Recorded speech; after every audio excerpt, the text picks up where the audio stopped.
तो आप बौद्ध धर्म को अच्छे से समझेंगे और उन चीजों को बता पाएंगे। देखते हैं बौद्ध धर्म में जो पहले चीजें हैं।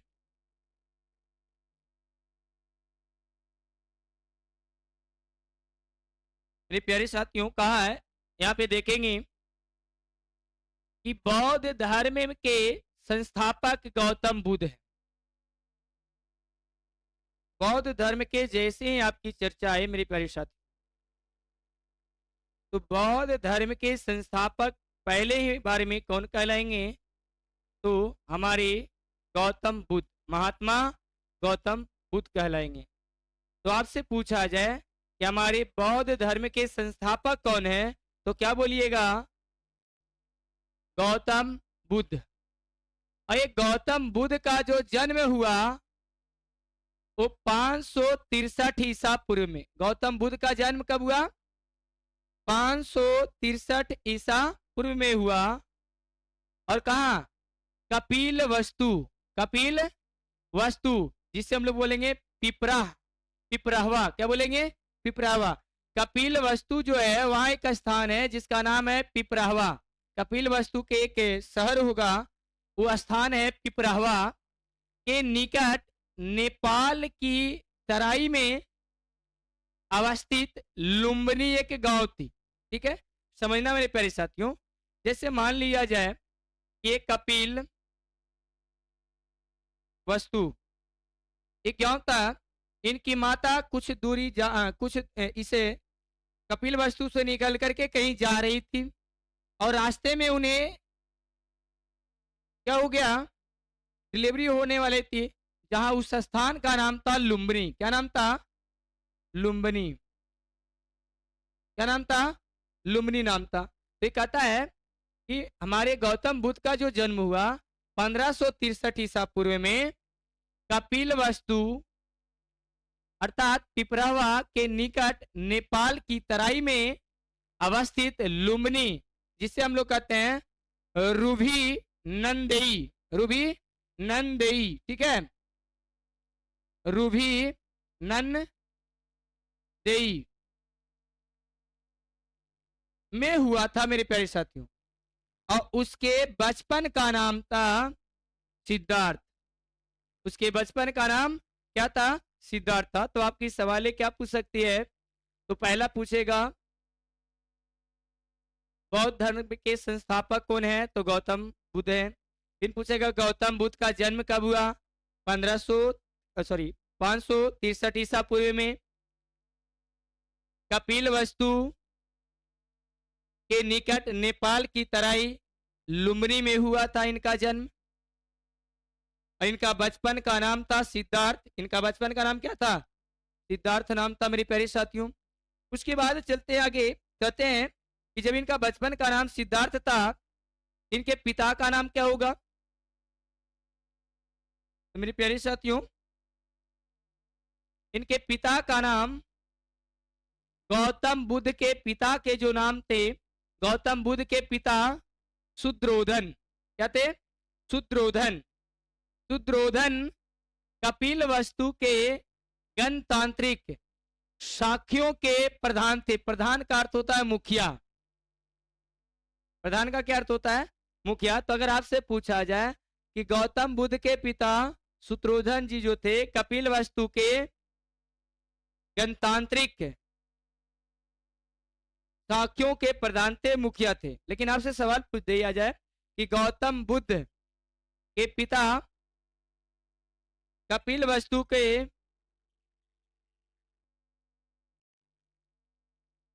गौतम बुद्ध के पिता शुद्रोधन कपिल वस्तु के गणतांत्रिक साखियों के प्रधान थे। प्रधान का अर्थ होता है मेरे प्यारे साथियों मुखिया। क्या होता है?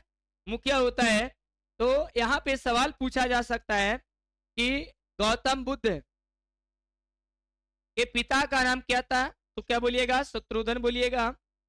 और ये कहाँ के राजा थे? तो कपिल वस्तु के राजा थे। और साखियों के प्रधान किन्हें कहा जाता है? तो शुद्रोधन को कहा जाता है। साखियों का मुखिया अर्थात प्रधान किन्हें कहा जाता था? तो शुद्रोधन को कहा जाता था। वहां के प्रधान थे। उनकी माता, गौतम बुद्ध की जो माता था उनका नाम था माया देवी। माया देवी कौशल राजवंश के, ये माया देवी जो है ये गौतम बुद्ध के माता का नाम माया देवी है। क्या है? माया देवी, माया देवी। ठीक है। और एक कौशल, ये क्या है? कौशल वंश के राजकुमारी थी। कौशल वंश के क्या थी? राजकुमारी थी। तो ये पूछा जा सकता है कि गौतम बुद्ध के माता किस वंश के राजकुमारी थी? गौतम बुद्ध के माता किस वंश के राजकुमारी थी? तो आपको यहां से सवाल उठा सकती है। तो बोलेंगे कौशल वंश के राजकुमारी, कौशल वंश के राजकुमारी थी। फिर कहते हैं शीघ्र ही इनकी माता का देहांत हो गया। मेरे प्यारे साथियों, गौतम बुद्ध की जैसे गौतम बुद्ध ने जन्म लिया, गौतम बुद्ध ने जन्म लिया, जन्म कहाँ लिया था? कपिल वस्तु के कुछ निकट स्थान था जिसका नाम था स्थान का लुम्बिनी। क्या नाम था? लुम्बिनी। वहां इनका जन्म होता है, वहीं से इनका नामकरण होता है सिद्धार्थ। और जैसे ही जन्म लिए तो इनकी माँ का डेथ हो गया, अर्थात देहांत हो गया। तो कितने दिनों बाद हुआ देहांत? तो 7 दिनों बाद देहांत हुआ था। मेरे प्यारे साथियों, गौतम बुद्ध जब जन्म लिए थे उनके 7वें दिन बाद इनकी माँ का क्या हो गया? देहांत हो गया था। ये पूछा, यहाँ पे कहा शीघ्र ही उनकी माता का देहांत हो गया, जिसके पश्चात का अर्थ है बाद।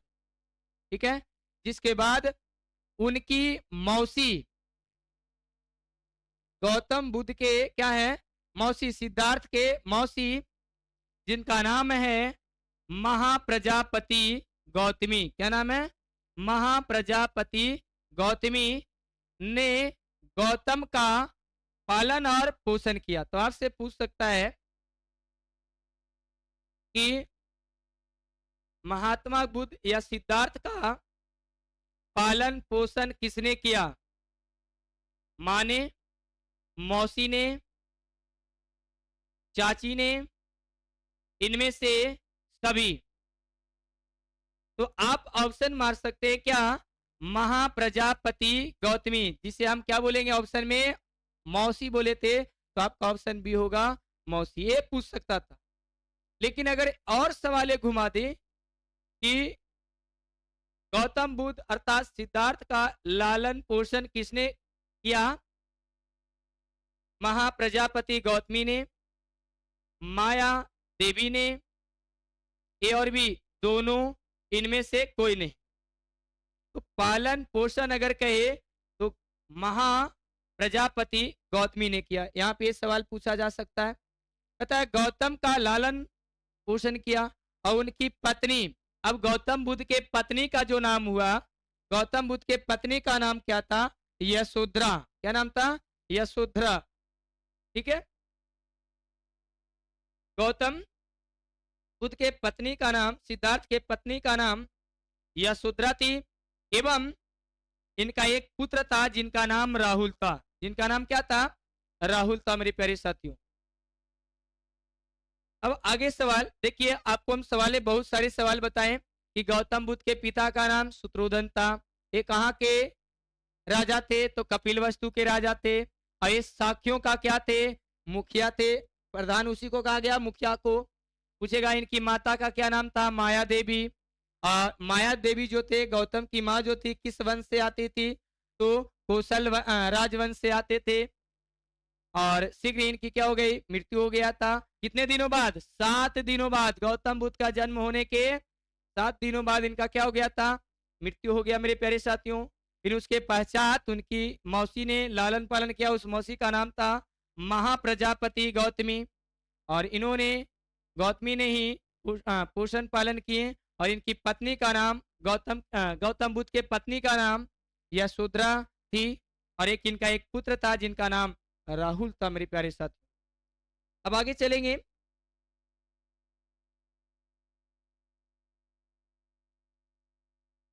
अगला जो है आपका, आपसे पूछ दिया गया महाभि निष्क्रमण। महाभि निष्क्रमण करें कि महावीर निष्कर्मण क्या है?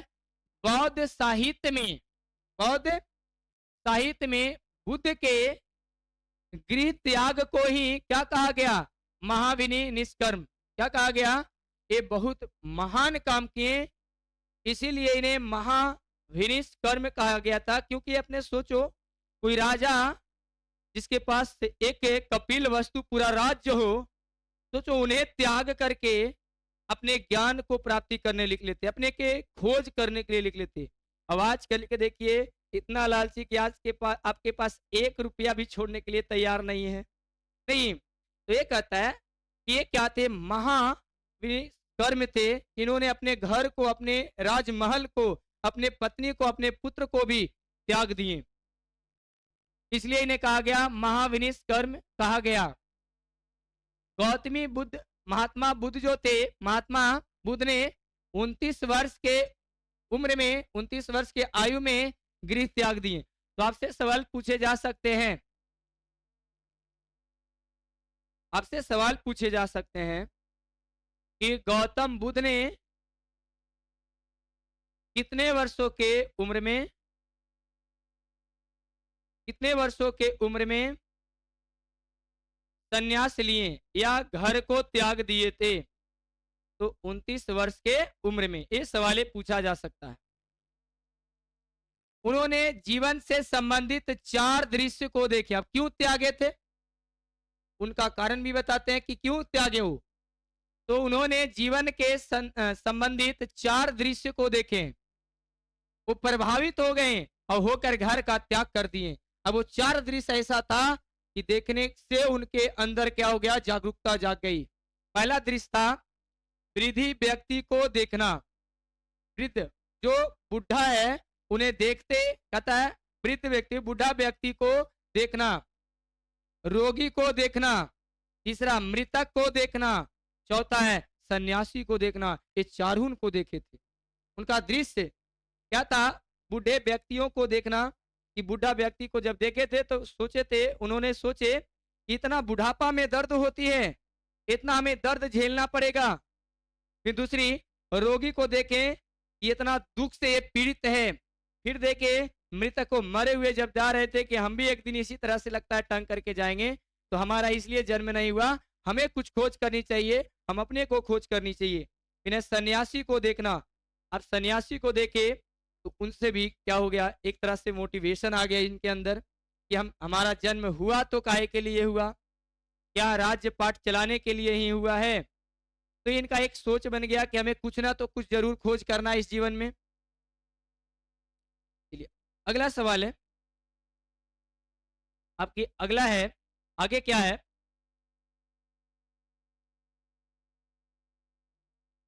बुद्ध के गृह त्याग का, बुद्ध के गृह त्याग का प्रतीक घोड़ा माना जाता है। क्या माना जाता है? घोड़ा को माना जाता है। बुद्ध गृह त्याग का प्रतीक घोड़ा माना जाता है और उसके घोड़े का नाम कथक था। तो आपसे पूछ सकता है कि गौतम बुद्ध के घोड़े का नाम क्या था? एकदम फिक्स सवाल है, आपको लगता है छोटा है लेकिन पूछ सकता है कि गौतम बुद्ध के घोड़े का नाम क्या था? तो कथक। क्या था? कथक। एवं और उसका सारथी का नाम था, उसके सारथी का नाम क्या था? चन्ना। क्या नाम था? चन्ना। क्या नाम था? चन्ना था। तो हम अभी क्या बताएं आपको कि उनके घोड़े का नाम कथक था और उनके सारथी का नाम चन्ना था। इन्होंने गृह त्यागने का प्रतीक किन्हें माना? घोड़े को माना। गृह त्यागने का प्रतीक किन्हें माना? घोड़े का माना। उस सभी प्रतीकों को आपको बताते हैं, समझना मेरे प्यारे साथ।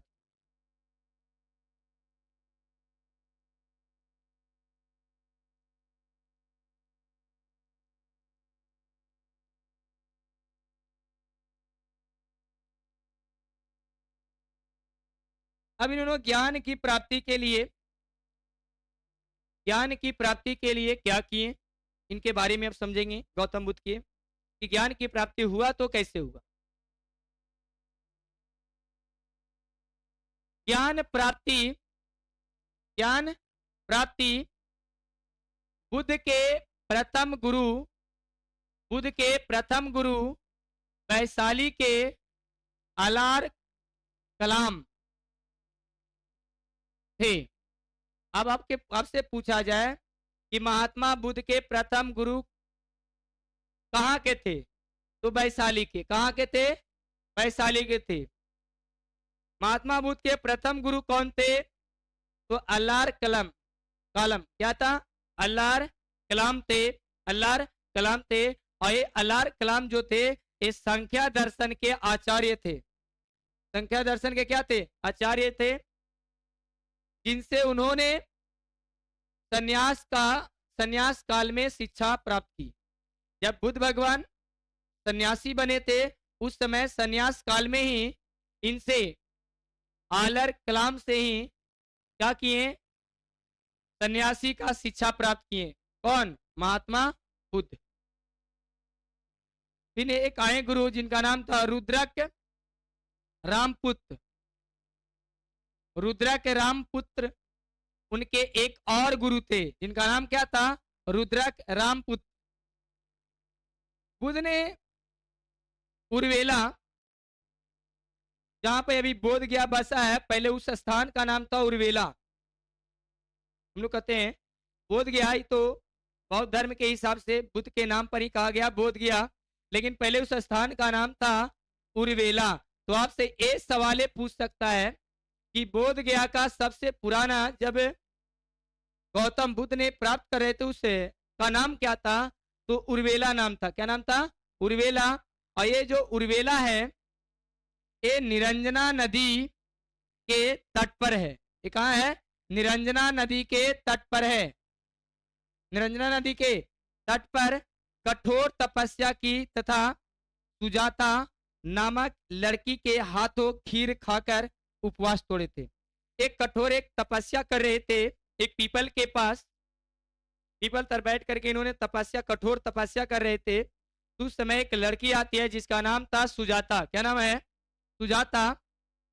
सुजाता एक ऐसी लड़की थी कि उन्हें उस पीपल को पूजा करते थे, और उन्हें जब देखते थे तपस्या करते हुए, तो समझते थे सुजाता कुमारी की कोई ईश्वर है, तो उन्हें देवता मान करके उन्हीं को खीर खिलाया गया। तो अपने खीर सुजाता के लड़की जो थी, अपने हाथों से खीर खिला करके बुद्ध भगवान ने अपने उपवास को तोड़े थे। ये बहुत कठोर तपस्या कर रहे थे। उसके बाद आगे है मेरे प्यारे साथियों, तो आपसे सवाल यहाँ पूछ सकता है कि बुद्ध भगवान की जब ज्ञान प्राप्त कर तपस्या करे थे, कठोर तपस्या, उस समय खीर कौन खिलाया? तो सुजाता ने।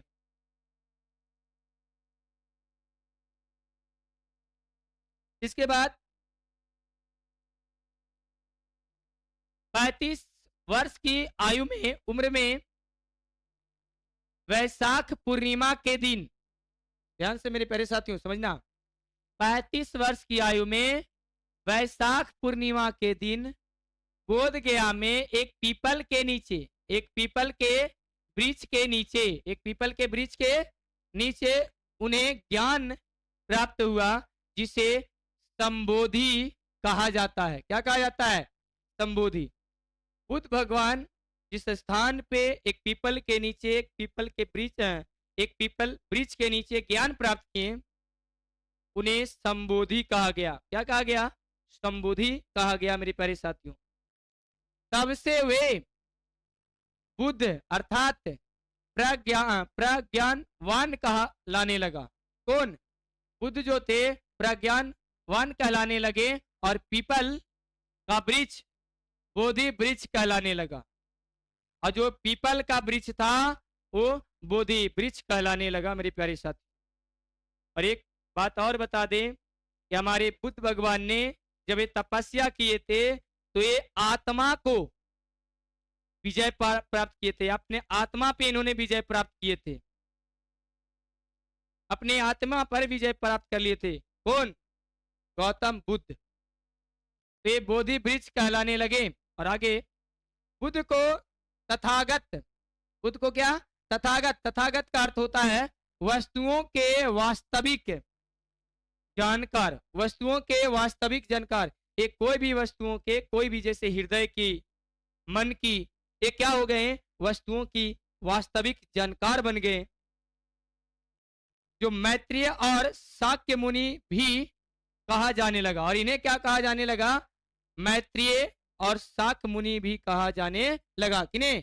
गौतम बुद्ध को, मेरे प्यारे साथियों। अगला फिर है धर्म चक्र। अब धर्म चक्र क्या होता है? धर्म चक्र प्रवर्तन। धर्म चक्र प्रवर्तन क्या होता है समझेंगे। कहता है धर्म चक्र प्रवर्तन किसे कहते हैं? तो बुद्ध ने अपने ज्ञान का प्रथम प्रवचन ऋषिपत, जिसे सारनाथ कहा गया, क्या कहा गया? सारनाथ। ऋषिपत, जिसे सारनाथ में पांच ब्राह्मणों में जिसका पहला ब्राह्मण थे दत्ते, वप, औज, अससजी, कौंडियन, ये जो थे ये पांच ब्राह्मण थे। तो कहा गया ब्राह्मणों को दिया, जिसे धर्म चक्र प्रवर्तन कहा गया। तो बुद्ध ने अपने ज्ञान को प्रथम प्रवचन सारनाथ में, तो पूछेगा कि बुद्ध ने अपना पहला प्रवचन कहाँ दिया? तो सारनाथ में। और क्या था? ऋषिपत। क्या नाम था? ऋषिपत। उसे हम सारनाथ कहते हैं, ये पूछा जा सकता है। इन्होंने पांच ब्राह्मणों के साथ एक काम किए थे, जिन्हें हम लोग कहते हैं धर्म चक्र प्रवर्तन। ठीक है। अब है इसमें पहला जो इनका शिष्य थे, जिनका नाम था आनंद। गौतम बुद्ध के पहला शिष्य थे, जिनका नाम क्या था? आनंद। क्या नाम था? आनंद। ये बुद्ध का प्रिय शिष्य था। तो आपसे पूछे कि आनंद बुद्ध के प्रिय शिष्य कौन था? तो आनंद। बुद्ध के प्रिय शिष्य कौन था? तो आनंद था। और तथा बुद्ध आनंद को ही संबोधित करके अपने उपदेश देते थे। तो चलो मेरे प्यारे साथियों, बुद्ध अपने शिष्य को, आनंद को इतने मानते थे कि अगर उन्हें संबोधित भी करते थे तो उनके उपदेश दिया करते थे। कहे जाते हैं आनंद को ही संबोधित करके अपने उपदेश दिया करते थे। कौन? महात्मा बुद्ध। आनंद जो थे, कहा जाता है कि आनंद के कहने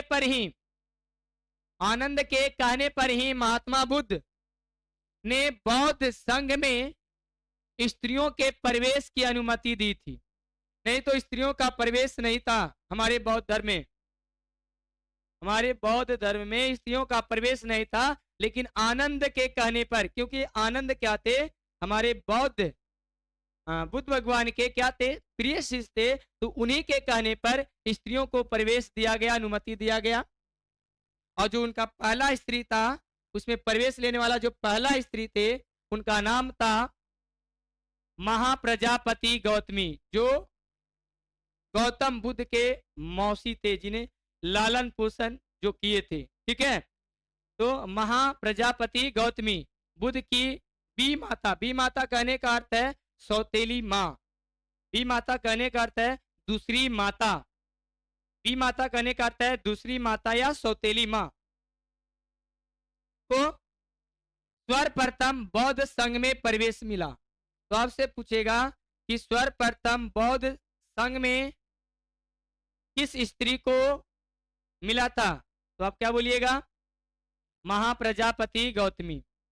अब समझेंगे यहाँ पे कि बुद्ध से संबंधित महत्वपूर्ण घटनाएं और उनके प्रतीक क्या क्या, उनके साथ घटनाएं और उनके प्रतीक क्या थे, चिन्ह क्या मिला, क्यों क्या कर रहे थे, जो संकेत दे दिया जाता था पहले से कि आपके साथ ये है।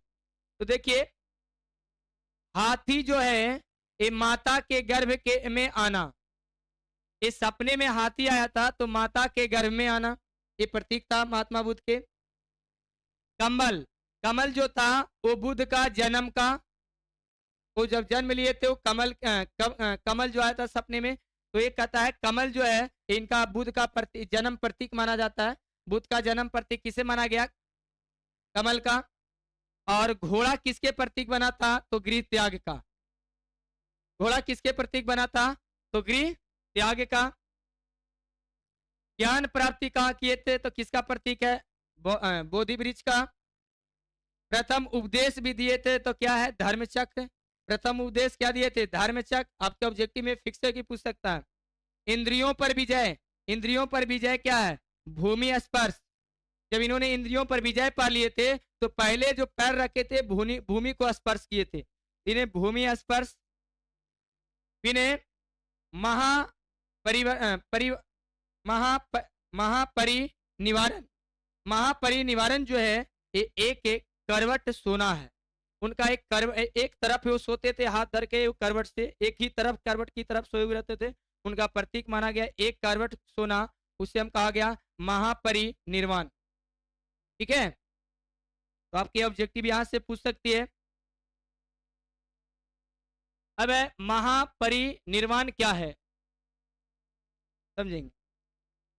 महापरिनिर्वाण क्या है? कहता है कि गौतम बुद्ध 80 वर्ष की उम्र में,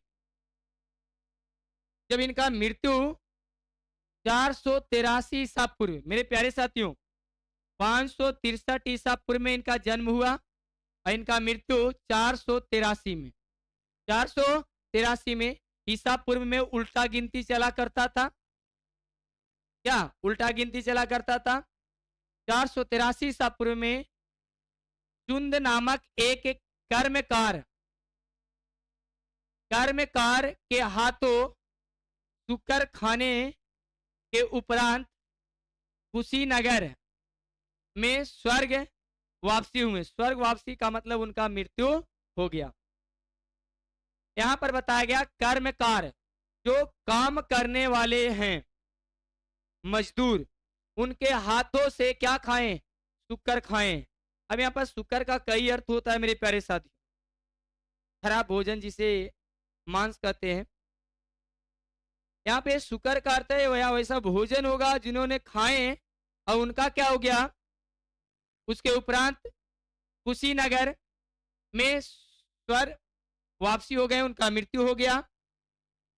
तो जब इनका मृत्यु हो रहा था तो ये भी नहीं कि बुद्ध भगवान उन्हें ठहरा रहे थे कि आपने खाना खिलाया हम मर गए। ये गलतियां को भी उन्होंने एक्सेप्ट नहीं कर रहे थे। उनको बताया गया, उनको कहना, जिन्होंने खाना खिलाए थे, कहना कि आपके भोजन से नहीं मरे हैं। मैंने आनंद को ये बताया गया था, आनंद को बुला करके भी बताए थे कि हम भोजन जो किए हैं वो अपनी स्वेच्छा से किए थे, जिससे वो कलंकित ना हुए। कौन? कर्मकार जो व्यक्ति थे। इस घटना को महापरिनिवारण कहा गया। इसी घटना को महापरिनिवारण कहा गया था मेरे प्यारे साथियों। अब बुद्ध की मृत्यु के बाद उनके अवशेषों को 8 भागों में, ध्यान से समझना मेरे प्यारे साथियों, कहता बुद्ध की जब मृत्यु उसके बाद जो था, उनके अवशेषों को 8 भागों में बांटकर 8 स्तूपों का निर्माण किया गया। कितने? 8 भागों में बांट करके 8 स्तूपों में निर्माण किया गया था मेरे प्यारे साथियों। तो यहाँ पे ऑब्जेक्टिव पूछ सकता है। अब बुद्ध के अनुयायी, ये पढ़ना जरूरी है, इससे सवाल पूछती है। दरोगा हो गया, चाहे आपका ग्रुप डी हो गया, ये फिक्स रहता है इससे सवाल। क्या है कि बुद्ध के अनुयायी आनंद, उपाली, सारिपुत्र, जीवक, अजात शत्रु, मगध नरेश। अजात शत्रु जो था वो मगध का नरेश थे। अशोक, देवदत्त, घोषाल, महाप्रजापति गौतमी, बिम्सार की पत्नी क्षेमा। बिम्सार की पत्नी का नाम क्या था? क्षेमा। सुनंदा, यशोधरा, प्रेस नजीत, कौशल्य के नरेश थे।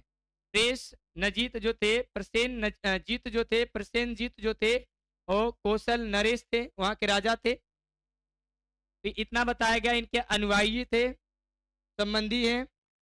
और हमारे प्रथम बौद्ध संगीत जो दिए गए थे, वो प्रथम बौद्ध संगीत में विनय पिटक था, 3 गो था। ठीक है, विनय पिटक, सुत पिटक। देखिए विनय पिटक जो है वो उपाली, के नेतृत्व में था। विनय पिटक किसके उपस्थिति में? उपाली के नेतृत्व में। सूत पिटक किसके? आनंद के नेतृत्व में लिखे गए थे। तो आपसे पूछा जाएगा प्रथम बौद्ध संगीत जो बताया गया था वो विनय पिटक में और किसके उपस्थिति में? उपाली के नेतृत्व में। और सूत पिटक किसके उपस्थिति में? आनंद के नेतृत्व में लिखा गया था। अब सूत पिटक क्या होता है वो आगे बताएंगे मेरे प्यारे साथी। अब द्वितीय संगीत जो है बौद्ध धर्म के द्वितीय संगीत जो है उसमें कुछ भिक्षुओं ने संघ से अलग होकर महासंगीत नामक संप्रदाय बनाया। अन्य थेरावदीन कहलाया। और ये क्या कहलाया? थेरावदीन कहलाया। और तृतीय बौद्ध संगीत में क्या हुआ कि मोगलिपुत शिष्य ने अभिधम पीठक का संकलन किया। अभिधम पीठक का, कौन से पीठक का? अभिधम। तो तृतीय बौद्ध संगीत में अभिधम पीठक का क्या हुआ? संकलन हुआ। फिर चतुर्थ बौद्ध संगीत में बौद्ध धर्म हीनयान एवं महायान, देखो दो व्यक्ति थे, हीनयान और महायान संप्रदाय में बट गया। तो कोई पूछेगा कि बौद्ध के धर्म कितने हैं? भागों में बटा दो, एक को हीनयान कहा गया, एक को महायान संप्रदाय में बांट दिया गया।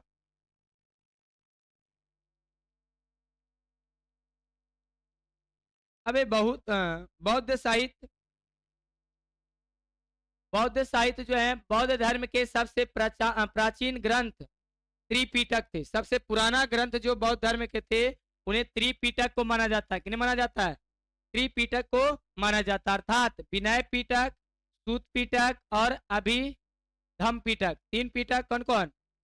ये जो त्रिपिटक है, कितने? तीन पिटक हैं। किनका? सबसे पुराना बौद्ध धर्म के प्राचीन ग्रंथ सबसे पुराना जो तीन पिटक हैं, विनय पिटक, सूत पिटक, अभिधम पिटक, ये जो थे ये विनय पिटक और सूत पिटक के प्रथम बौद्ध संगीत में थे।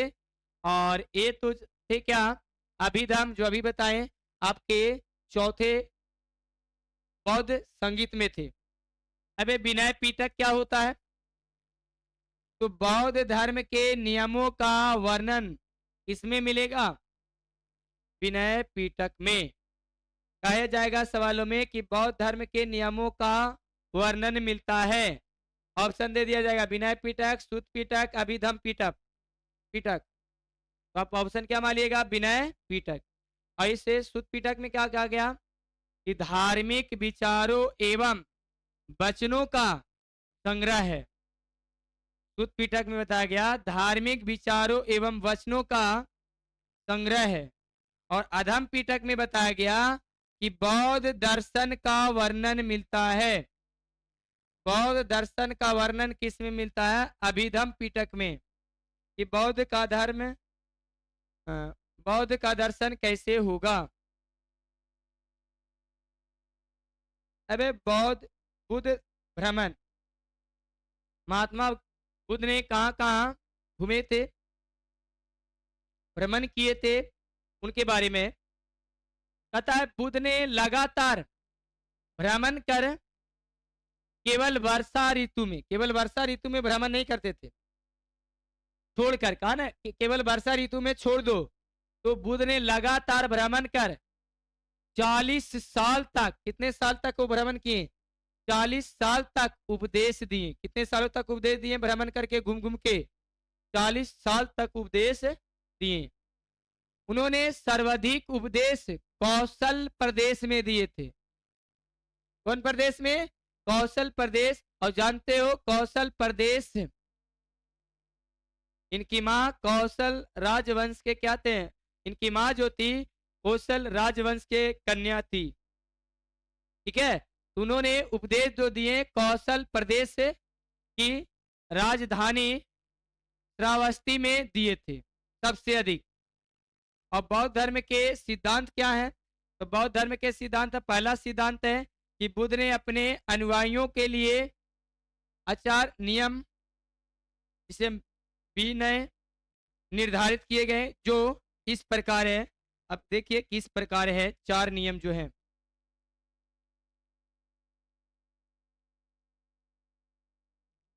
आर्य सत्य, जिसे बुद्ध ने संसारिक दुखों के संबंध में 4 आर्य सत्यों का अभी जो बताए, उन्होंने 4 चीजें दी हैं। पहला दुख, दुख समुदाय, दुख निरोध, दुख निरोधा रोधमनी प्रतिपदा।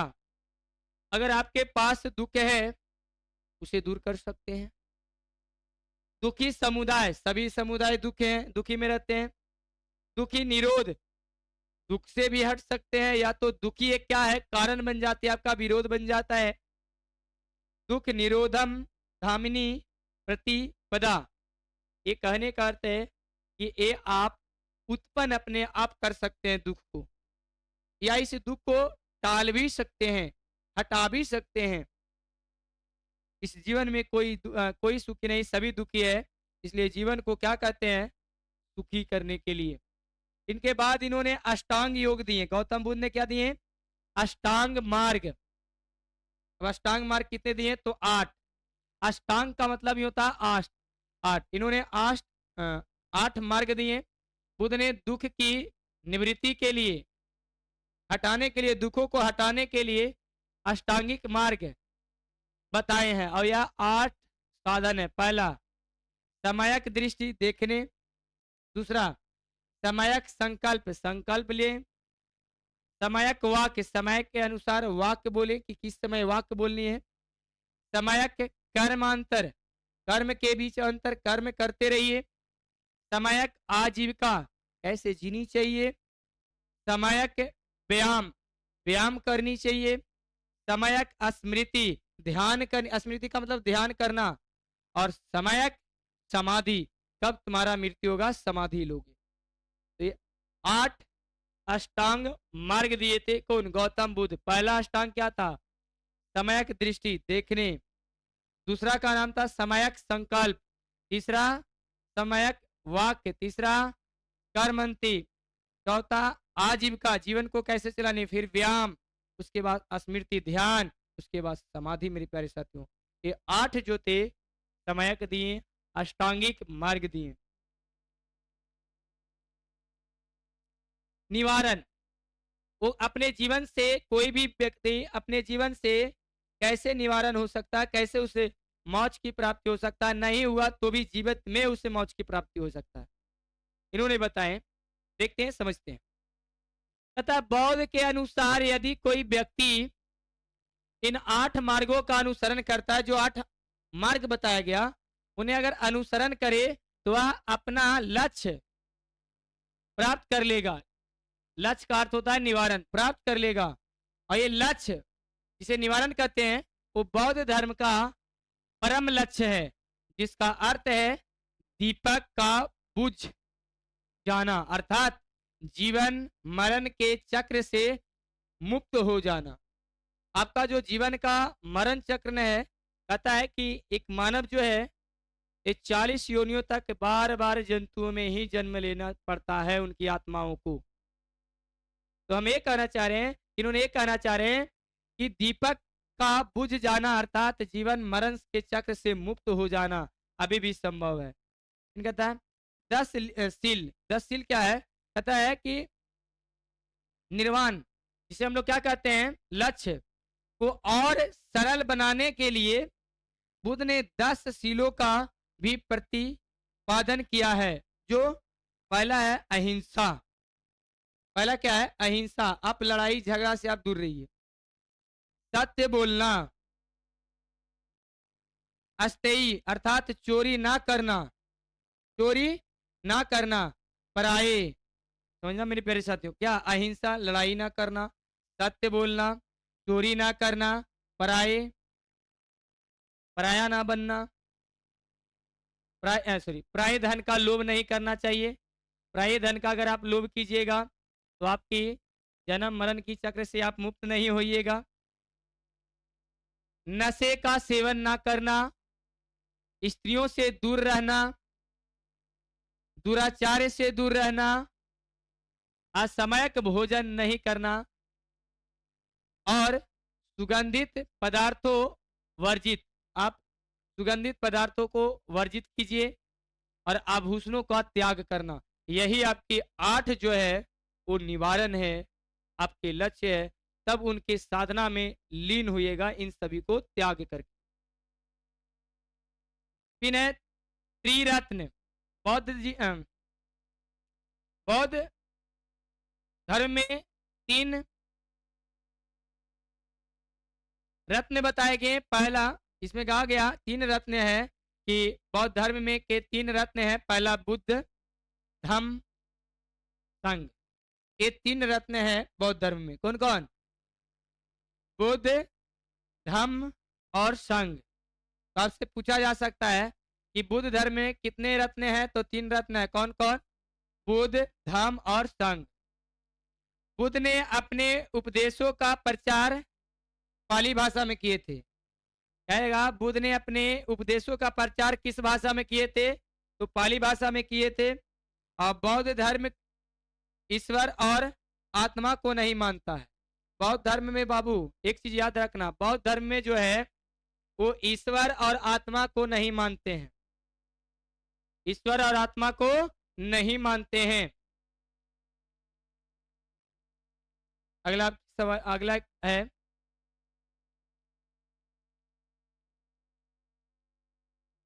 कि बौद्ध धर्म के अनुसार मोक्ष इस जीवन में भी संभव है। इसे प्राप्त करने के लिए मृत्यु अवश्य नहीं है। कहते हैं बौद्ध धर्म में कहा गया कि इस जीवन में संभव है मोक्ष की प्राप्ति होगा, लेकिन इसे प्राप्त करने के लिए मृत्यु अवश्य नहीं है। मृत्यु अवश्य नहीं है। 16 महाजनपदों का वर्णन अनुकरणिकाएं में है। कहाँ मिलेगा? 16 महाजनपदों का वर्णन किस में मिलेगा? अंगुत्तरी निकाय में। और मिलिंदा पानो में बौद्ध भिक्षुक नागसेन और यूनानी राज्य मीनांडर का दार्शनिक वार्तालाप मिलेगा। इसमें वार्तालाप, उनसे बातचीत जो किए गए हैं वो इसमें मिलेगा। कहता है जातक में बुद्ध के पूर्व जन्म की कथाओं का वर्णन है। कहेगा कि जन्म के पूर्व का कथा किसमें मिलेगा? तो जातक में। बुद्ध के जन्म का पूर्व का कथा किसमें मिलेगा? जातक में। इनकी कहानी पढ़ सकते हैं जातक बुक को। अब बौद्ध धर्म के विशिष्ट तथ्य क्या है? महायान शाख के अंतर्गत बुद्ध की पहली मूर्ति बनी। महायान शाख के अंतर्गत बुद्ध की पहली मूर्ति बनी। बुद्ध का कोई ईश्वर के रूप में पूजने की परंपरा यहीं से शुरू हुई। तो कहां से हुई? महायान से। कहां से? महायान से। महायान शाखा में स्वर्ग और नर्क की अवधारणाएं है। देखो इसमें समझना कि महायान शाखा में स्वर्ग और नर्क के बारे में वर्णन मिलेगा साधारण। और दूसरा जो है बोधिसत्व की अवधारणा का विकास महायान शाखा से हुआ है।